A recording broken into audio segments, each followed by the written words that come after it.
Out of the many story quests in Genshin Impact, that of Yashiro Commissioner Kamisato Ayato is what I would consider to be a litmus test of players' preferences when it comes to experiencing narratives. Since it's a story quest that involves lots of talking and complicated sociopolitical matters, many people found it rather boring, while those who like political dramas found it rather intricate and intelligent. However, I always had this feeling that people have been so caught up in discussions regarding the theme and format of Ayato's story quest, rather than actually talking about the storyline and the messages it strives to communicate to the audience. As in, fans have been too concerned about whether political quests or NPC-centric quests are good in general, instead of asking whether Ayato's quest itself was a good example of a political or NPC-centric quest that was well executed. And so here I am to analyze his story quest more thoroughly, to propose some insights on what political depictions in-game can look like, and recommend some points for improvement in Ayato's characterization and depiction both in-game and fandom spaces. Anyway, if you like this kind of content tackling societal lore in Genshin, I hope you could consider subscribing to the channel to catch more videos like this one. First off, I would like to share a possibly unpopular opinion about story quests in Genshin, and it's that I actually appreciate story quests that focus on the problems of NPCs.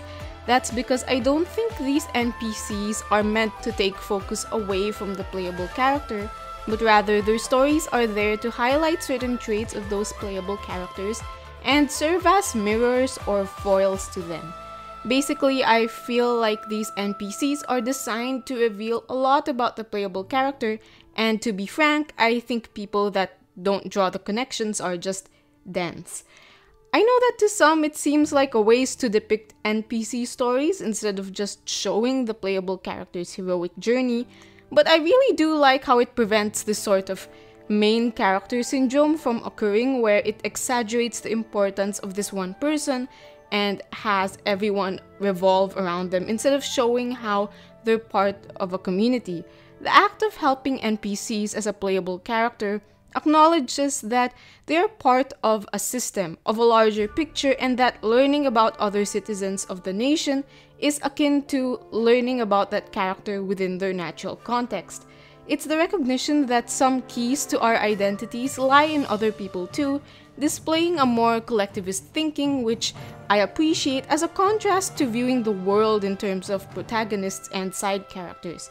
Some parts of our identities are determined by our societies and our interactions with people, and not just our will in a vacuum, so to speak. I mean, that's also why Genshin is composed of an ensemble cast, because aside from the traveler, there is no one protagonist here. However, pushing through with an NPC-centric story quest requires that the NPCs actually reflect traits of the playable character effectively and bring out the best in them in order for us to actually learn more about the said playable character.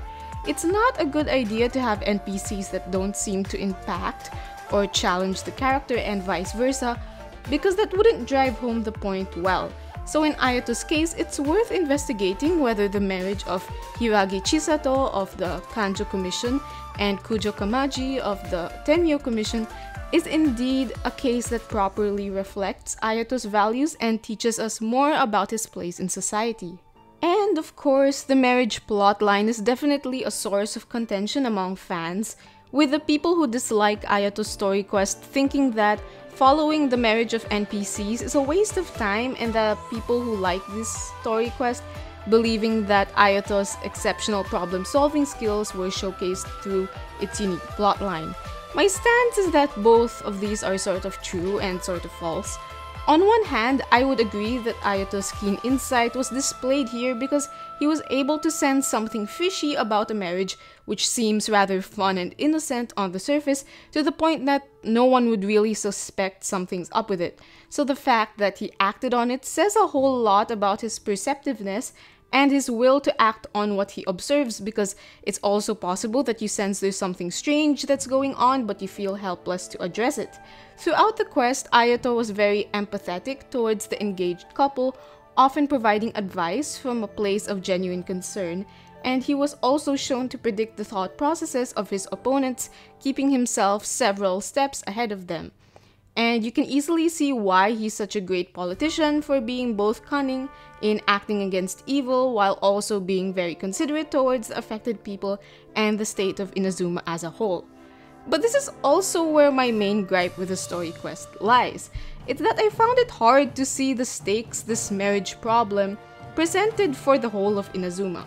Of course, Ayato walks us through the process of how rival clans could take over the Kanjo Commission and replace Hiragi Chisato as their authority figure, possibly destabilizing the Tri-Commission. But that's the thing. What could that destabilization actually look like? What exactly would change for the worse if Matsuura was to take over Hiragi Chisato's position? And what would that mean for the rest of Inazuma? Because there's no playable from the Kanjo Commission, and it hasn't been focused on a lot in many quests, many players might not recall that this is the commission that deals with trade and borders. Thus, a threat to the Kanjo Commission's stability would be a threat to the effective management of these things.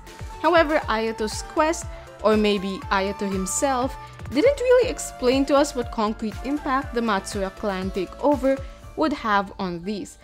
I know it's a bit hard to depict because Matsuura hasn't been in a high-ranking leadership position, so we don't know what dangerous ideas he possesses exactly, but we could have been told about what Chisato was doing well for the commission, and Ayato could express worry over losing that. For example, Chisato might have instituted some trade liberalizations, from things like lowering the tariff rates on imports or making cross-border processes much easier, thus bolstering trade and international relations and stimulating the Inazuman economy. So it might lead Ayato to rightfully worry about Matsuura coming into power if he might revert some of those policies. Or aside from that, customs authorities may be prone to corruption if officials in the ranks take bribes from smugglers to allow their imports to enter the country even if they shouldn't. So Ayato could express worry over Matsuura turning out to be the kind of guy who will allow that culture to thrive in the commission. They could also go the route of presenting Chisato as more politically opposed to Ayato, as in them having vastly different ideas on certain policies, but still present her as having more integrity than Matsuura, who might be rumored to have political ideas that align with Ayato, but executes them in shrewd ways that could lead to large amounts of corruption and stolen government funds. I mean, I do know that it's easy to infer why Matsuura might be a bad replacement for Chisato, because someone who creates a devious plan to overthrow their current head must be someone who's capable of immense corruption as well. However, that also discounts valid measures of rebellion against undeserving clan heads, but I know that's not what Matsuura was going for. I know it's easy to put two and two together, but we must feel the on-the-ground implications of Matsuura's behavior more substantially. Because throughout the quest, it almost felt like we were witnessing this weird sort of Shebo corporate takeover struggle. And it's like, why would the ordinary person care who the president of this conglomerate is? I mean, obviously this story quest was about the government, so it would have a greater impact on the people, but the vagueness with which these characters were talking about destabilization and stuff almost made it feel as far removed from the public as a conglomerate takeover would be. Especially if the public is already not so satisfied with the Kanjo Commission, possibly from the events of the Inazuma Archon quest, which by the way, I have no idea what the public opinion of the Tri-Commission is, which already points to a lack of political discussion. If just in case the public doesn't like how the Kanjo Commission is run, then they wouldn't care much about the changes in rulership if they think it's just gonna be more of the same shit anyway. Of course, we as the players don't represent public sentiment, and we don't need to care only about issues of the masses all the time, but it's easier to understand the stakes of a political struggle if we see how it'll affect regular people. Even if it doesn't necessarily affect a majority of citizens, if a valuable sector is threatened, that's already enough to make the audience worried about the problem. Plus, with Ayato technically having the job of a legislator, I think that showing a villain trying to really block his attempts to get a significant bill passed would be a better way of depicting political conflict in terms of ideology, and we might be concerned about it if the bill has the potential to improve Inazuman welfare as a whole. For example, if Ayato was to legislate some stringent anti-corruption measures and Matsuura was doing all this to bar the passing of that bill, then I personally would be rooting for Ayato more to ensure that this plan is foiled. Meanwhile, the issue of a clan takeover feels detached from us a little bit, especially since we didn't really know Chisato well in terms of her leadership. To explain how this could have been done better, allow me to turn you to Yelan's story quest, where she was trying to vet a new Tianshu, a member of the Qixing known for staying away from the public eye, and is a master at giving advice for major plans. We are told that the seemingly best prospective candidate for Tianshu was actually a Fatui mole who was planning some potentially dangerous endeavors for Liyue, such as trying to obtain the treasure at Qingshu Pool, which could be a waste of resources and might harm the environment since the ruin is only penetrable by explosives. Plus, the treasure might end up in Fatui hands instead of being set aside for public use. It's a complicated explanation, but it's a more concrete example of the dangers of appointing Ji to the position of Tianshu. And I wish we got that kind of analysis with Matsuura's case. This way, we would understand exactly how well Ayato protects Inazuma as a whole, and not just its leaders that we might not care for in the bigger picture. And speaking of Matsuura, he's just kind of lame as a villain. I mean, his plan was intelligent to some degree because he exploited a marriage to give way to his rise to power, which could have been effective had Ayato not noticed anything fishy about it. However, Ayato seems to confront him and outsmart him quite easily, making it seem like he never really posed an intellectual challenge to Ayato throughout the quest. Plus, the reveal of his betrayal didn't seem so impactful cause we didn't really spend a lot of time talking to him or being convinced by him, so when he was revealed to be this traitorous asshole, it was just like, yeah, okay, cool. It's not like Ji in Yelan's story quest, who really did seem like the best candidate for Tianshu after interviewing him, like he was genuinely convincing. That's not to say that Matsuura was obviously fake from the beginning, but we didn't have many valuable interactions for him to really come across as the person we should trust, only for him to betray us, so the betrayal didn't seem that impactful. Also, his villainy just seems very generic to me, because his motivation for wanting to take over the Kanjo Commission is basically just his lust for power, which I guess is a valid reason if you want to be evil. But the thing is, it doesn't reveal much about Ayato, who is opposed to him, because a villain is supposed to be a foil to the hero. For instance, in Hytham's story quest, we find Siraj to be a whiny brat, but he's also intelligent and dedicated enough to create this whole hive mind, which takes a lot of effort and technical prowess. Then on top of that, the entire concept of a hive mind enforces collectivism to such an extreme degree that all people submit to Siraj's control and almost forget to think for themselves, pushing them to accept more abuse. In contrast, Hytham has been a huge advocate for preserving each individual's freedom of thought and uniqueness, so Siraj's overvaluing of the collective directly opposes his ideology, and it ultimately makes us appreciate Hytham's high regard for individualism.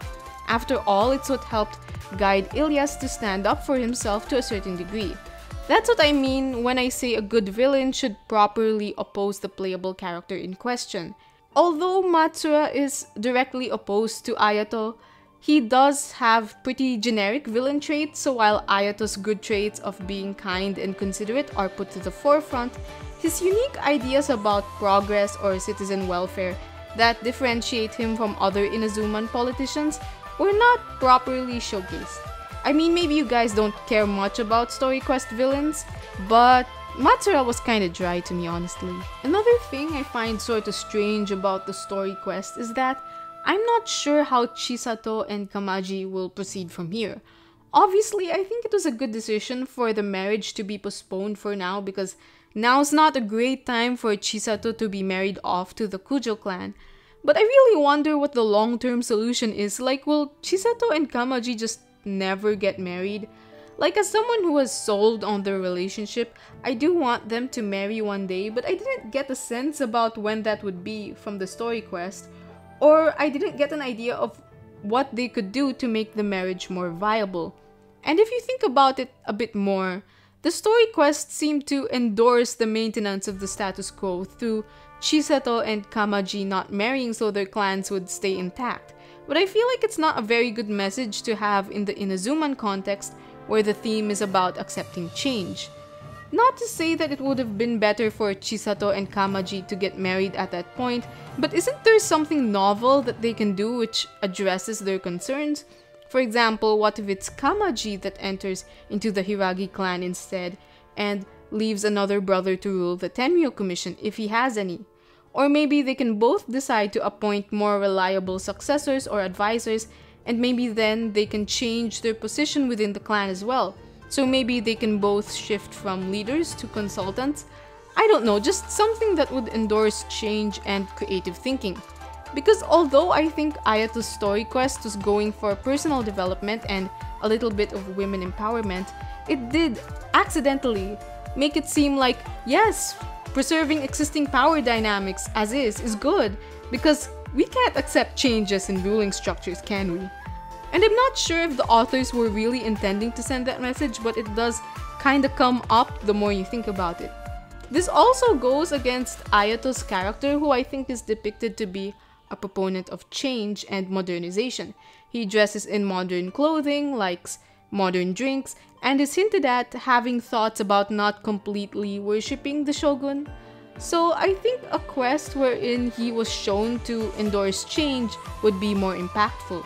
Of course, Ayato can have flexible stances, and in this particular case, maintaining the status quo is better, but by having that be his story quest, we lost the chance to see him advocate for change instead, as that would be more in line with the rest of his character. But you know, I will say, while rereading the dialogue from Ayato's story quest, I did end up liking him a tiny bit more because I was reminded of how well-spoken and empathetic he was, and those are traits of his that Ayato dislikers that I encounter often in fandom forget about his character. And I'm saying this as one of those people who have lukewarm feelings towards Ayato. However, there are definitely some gold nuggets to be found in his quest that showed us just how deeply Ayato thinks about all kinds of issues in life, and that's why I did also remember liking the quest when I first played it. He also had some rather feminist takes when it came to him supporting a woman maintaining her status over getting married, and his advice can really be impactful for women in the real world who often have to give up their careers in the process of building a family. I think the quest would have been great as one of his character stories to enhance our understanding of him, but if story quests are ideally designed to encourage you to pull for a particular character, then I think a quest that revealed more about the political environment in Inazuma when it comes to their legislation and ideologies, or maybe something that involved the masses, would have been a better move to take.